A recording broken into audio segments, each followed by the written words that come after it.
It's the middle of June, time to show you what I have growing around the yard, starting with the greenhouse. I've got a lot growing in the greenhouse. I have 4 bags of Scotia tomatoes.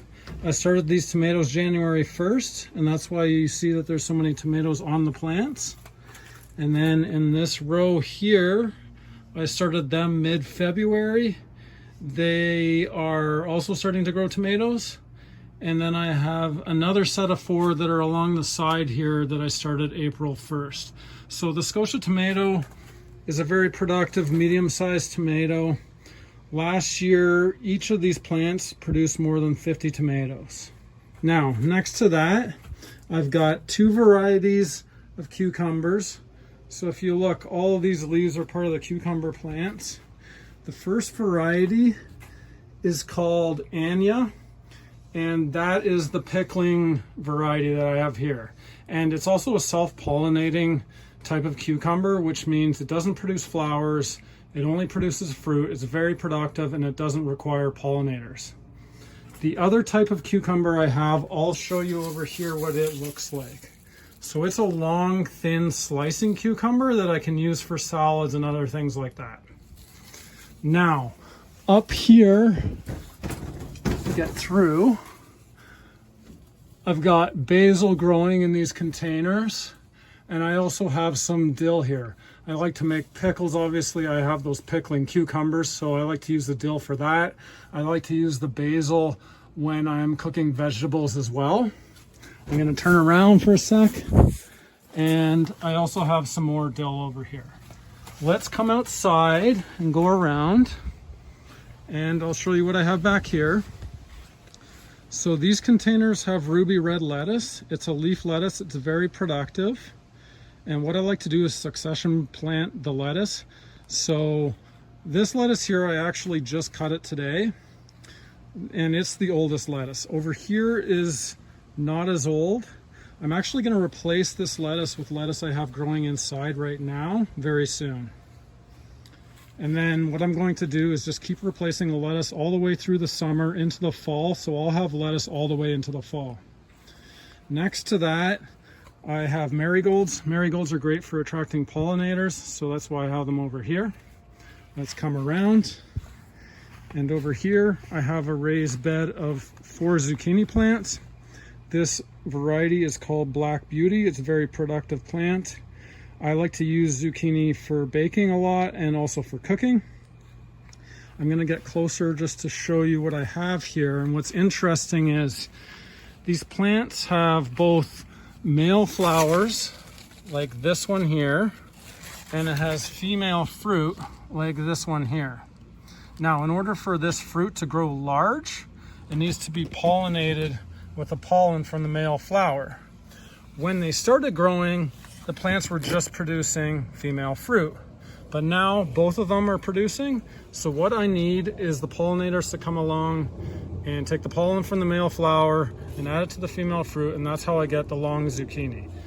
Otherwise, if that doesn't happen, I can actually self-pollinate. And what I sometimes do is get a Q-tip and I bring it in here and I rub it on the end of the Q-tip. And then I take that end, and I won't show you, but I basically rub it on the inside of here as well. And that is a way of getting them to get pollinated. So I'm going to come around and show you what I have over here. I have another raised bed here. This is a raised bed of chard. Now you can see it's very small right now, and the reason why is when I initially planted it, I didn't realize it was really old seeds. So not many of them germinated, and I had to restart.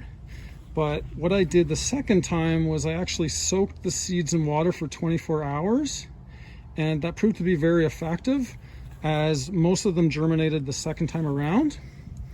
And if you look at this, what I'm trying to do is line them up so that there's 4 per square. And the reason I'm doing that is to give them enough space. They're going to be way bigger than this when I give an update in July. And they need that extra space for the roots so that they can grow to full size and I can make good use of it. I love chard. It's a very good plant because it's very useful for a lot of things. You can make it into salads. You can use the stalks to make stir fry.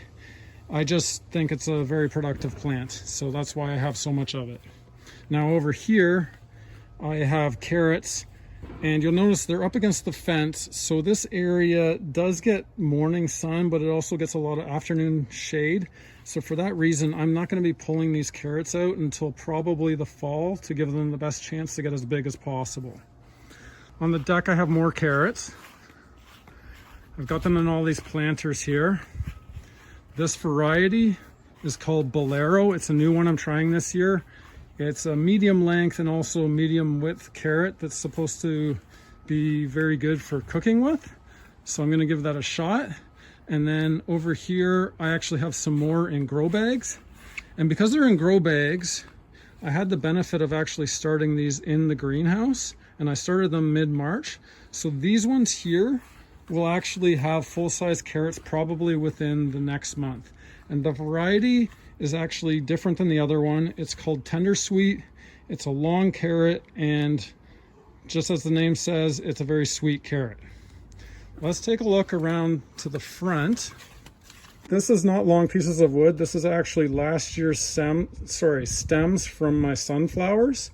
And I'm actually going to cut it into little pieces and use it as starting wood when my family goes camping. Let's go around all the way to the front here. Over here, I have my new sunflowers. So this variety is called Red Sun. And the package says that these should be growing to 5 to 6 feet. Last year, these grew 12 feet high. So I'm gonna back up for a sec. They grew up to halfway up the window there.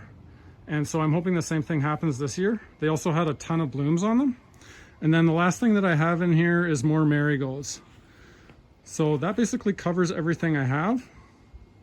If you enjoyed this video, feel free to like, subscribe, and I'll make another one in July.